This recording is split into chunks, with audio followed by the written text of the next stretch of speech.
Hello viewers, welcome back to my channel. Friends, இன்றைக்கி ஒரு function வீட்டுக்கு போகிறதுக்காக தான் இந்த சாரீ கட்டலாம் அப்படின்னு சொல்லிட்டு எடுத்து வச்சுருந்தேன். இப்போ சாரீ கட்டிட்டு வந்துடலாமா? இப்படி தான் கட்டியிருந்தேன். எனக்கு ஃப்ரீ ப்ளீட்டிங்லாம் எடுத்து கட்டலை, சும்மா சாதா தான் எடுத்து கட்டியிருந்தேன். சாரீ ப்ளவுஸுமே வந்து பார்த்திங்கன்னா ஒர்க் எதுவுமே இல்லை, சிம்பிளாக தான் இருந்துச்சு. இது ஒரு 4 வருஷத்துக்கு முன்னாடி எடுத்த சாரீ. நிறைய வாட்டி கட்டிட்டேன். ஒரு பேபி பிங்க் கலர் எனக்கு ரொம்ப பிடிச்சது. இப்போ சாரியெல்லாம் கட்டிட்டு ஃபங்க்ஷன் வீட்டுக்கு வந்துட்டேன். ஃபங்க்ஷன் என்ன யாருக்கு அப்படின்னு பார்த்தீங்கன்னா, நமக்கு ரொம்ப வேண்டப்பட்ட ஒரு அக்கா. அவங்க பேத்திக்கு வந்து ஏஜ் அட்டன் ஆகிருக்கா. 3ஆவது நாள் தண்ணி ஊற்றுறதுக்கு எங்களை கூப்பிட்டுருந்தாங்க. இங்கேருந்து அவங்க பொண்ணு ஊருக்கு போகணும். இவங்க வந்து தாய்மாமா சீரெல்லாம் கொண்டுட்டு போகிறாங்க. பொண்ணுக்கு வந்து 2 தாய்மாமா அவங்க சீர் கொண்டு போகிறாங்க. அவங்களோட சேர்ந்து இப்போ நாங்களும் போகிறோம். வீடியோவை ஸ்கிப் பண்ணாமல் முழுசாக பாருங்கள், அப்போ தான் நல்லாயிருக்கும். ஒரு 2.5 மணி நேரங்கிட்ட ட்ராவல். ஃபஸ்ட் டைம் பார்த்திங்கன்னா இவ்வளோ லாங்கில் வந்து நான் ஃபங்க்ஷன் வீட்டுக்கு போகிறது இதுதான் எனக்கு ஃபஸ்ட் டைம். ஃபேமிலியாக வர போயிட்டுருக்கோம். எங்கள் ஃபேமிலிக்கும் இதுதான் ஃபஸ்ட் டைம் இவ்வளோ தூரம் வந்து நாங்கள் ஃபங்க்ஷன் வீட்டுக்கு போகிறது. வீடியோ ஸ்கிப் பண்ணாமல் பாருங்கள், சூப்பராக இருக்கும். இப்போ வந்து நாங்கள் போகிற வழியிலே பார்த்திங்க அப்படின்னா, நம்ம விஜய் அண்ணா டிவிகே தலைவர் வந்து கன்னியாகுமரிக்கு வந்து வந்திருந்தார். அந்த கன்னியாகுமரி பைபாஸ் ரோடு பார்த்திங்கன்னா நம்ம ஊருக்குள்ளோடு தான் போகுது. அதனால் நம்ம ஊர்லேயே பார்த்திங்க அப்படின்னா நிறைய கூட்டமாக இருந்துச்சு.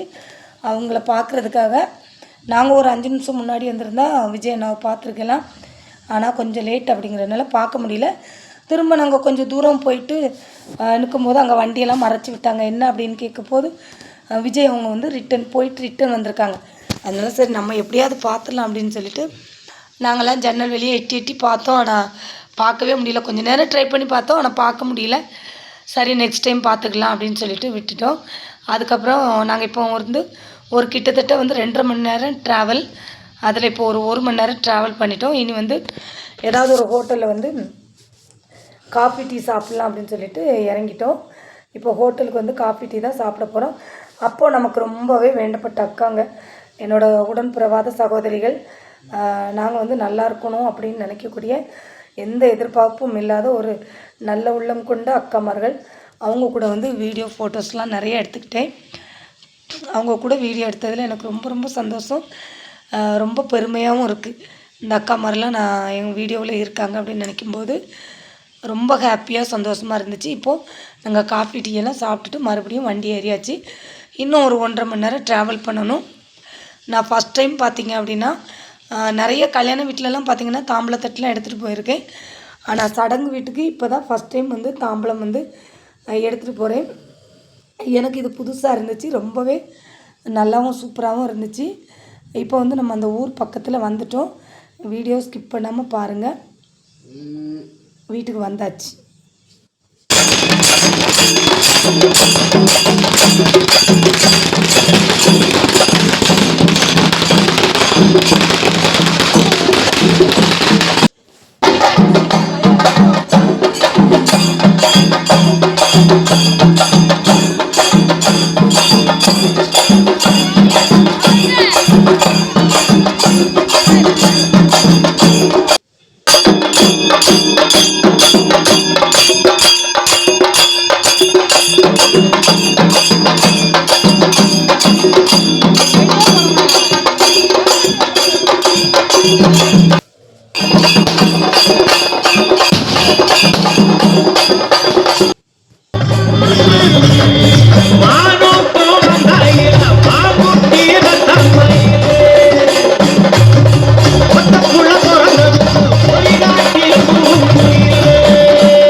இப்போ சூப்பராக வந்தாச்சுங்க. இந்த பாப்பாவுக்கு 2 தாய்மாமும் சீரெல்லாம் எடுத்துகிட்டு வந்துட்டோம். அவங்க கூட நாங்களும் வந்ததுமே சந்தோஷம். என் ஹஸ்பண்ட் கூட பார்த்திங்கன்னா பொண்ணுங்க கிடையாது. நான் ஃபஸ்ட் டைம் இப்போ தான் வந்து சடங்கு வீட்டுக்கு வந்து சீர் கொண்டு வந்திருக்கேன் அவங்க கூட. எனக்கு வந்து ஒரு குறை இருந்துச்சு ரொம்ப நாளாக. இந்த தாய்மாமா, என் ஹஸ்பண்டு வந்து கூட வந்து பொண்ணுங்க இல்லையா, தாய்மாமா சீர் நம்ம பண்ணதே இல்லை அப்படின்னு சொல்லிட்டு இன்றைக்கி அந்த குறை வந்து தீர்ந்துருச்சு. இவங்க கூட வந்ததில் எனக்கு வந்து என்னோடய சொந்த நாத்தனார் பொண்ணுக்கு சீர் கொண்டு போனால் எப்படி இருக்கும் அந்த மாதிரி தான் இருந்துச்சு. சூப்பராக இருந்துச்சு. அதாவது நல்லா மேளதாளம்லாம் வச்சு சண்டை மேளம் வெடியெல்லாம் போட்டு ஒரு 10 நிமிஷத்துக்கு முன்னாடியே எங்களை வண்டி வந்து ஃபங்க்ஷன் வீட்டு முன்னாடி வரைக்கும் வரும். ஆனால் எங்களை ஒரு 10 நிமிஷத்துக்கு முன்னாடியே இறக்கி நடக்க வச்சு அங்கேருந்தே நல்ல வெடியெல்லாம் போட்டு சண்டை மேளம்லாம் வச்சு அங்கேருந்தே நடத்தி கூட்டிகிட்டு வந்திருந்தாங்க. ரொம்ப சூப்பராக இருந்து அந்த ஊரே வந்து வேடிக்கை பார்த்துட்டு இருந்துச்சு. அவ்வளோ சந்தோஷமாக ஹாப்பியாக இருந்துச்சு. ஒரு புது அனுபவமாக இருந்துச்சு எனக்கு. ரொம்ப நாங்கள் இவ்வளோ லாங்கில் வந்ததும் இப்போ தான் ஃபஸ்ட்டாக எனக்கு ரொம்பவே புதுசாக இருந்தது. ரொம்ப நல்லா இருந்துச்சு. பாப்பாவுக்கு வந்து இப்போ தண்ணி ஊற்றிக்கிட்டு இருக்காங்க. இது வந்து 3ஆவது நாள் தண்ணி ஊற்றுற ஃபங்க்ஷன். இனி வந்து ஒரு நாள் ஐயரை வச்சு அவங்க கழிப்பாங்களாம். இப்போ வந்து பாப்பா வந்து தண்ணி ஊற்றிட்டுருக்காங்க. பாப்பா வந்து ரொம்ப சின்ன பொண்ணு தான், 7th தான் படிக்கிற. பாவம் அப்படியே பாவம் போல் முகத்தை வச்சுட்டு இருந்தா திருன்னு. சின்ன குழந்தையே அதுக்கு ஒன்றுமே தெரியலை. என்ன பண்ணுறது, இப்போல்லாம் வந்து 12 வயசுலேயே எல்லாமே ஏஜ் அட்டன் ஆகிடுறாங்க. பாப்பாவுக்கு இப்போ நல்லபடியாக தண்ணி ஊற்றியாச்சு. இனி பியூட்டிஷியன் வந்து ரெடியாக இருக்காங்க. சாரியெல்லாம் கட்டி ஃப்ரீ ப்ளீட் எடுத்து கட்டி விடுறதுக்கு. இப்போ பாப்பாவையும் பார்த்திங்க அப்படின்னா சூப்பராக வந்து ரெடி பண்ணி கூட்டிகிட்டு வந்துட்டாங்க. பாப்பா வந்து அப்படியே வந்து பொம்மை மாதிரி க்யூட்டாக அழகாக இருந்தா. அவங்க தாய் மாமாவும் அத்தையும் தான் வந்து பாப்பாவை கூட்டிகிட்டு போயிட்டுருக்காங்க ஸ்டேஜுக்கு. ரொம்ப சூப்பராக இருந்தா. இப்போ நாங்களும் அவங்க ஃபோட்டோ எடுத்ததும் நாங்களும் எல்லோருமே பார்த்திங்கன்னா கையோடு அப்படியே ஃபோட்டோ வீடியோஸ் எல்லாமே எடுத்தோம். நிறைய எடுத்தோம். எங்கள் சொந்த வீட்டு ஃபங்க்ஷன் மாதிரியே தான் இருந்துச்சு. உண்மையாகவே ரொம்ப சந்தோஷமாக இருந்துச்சு.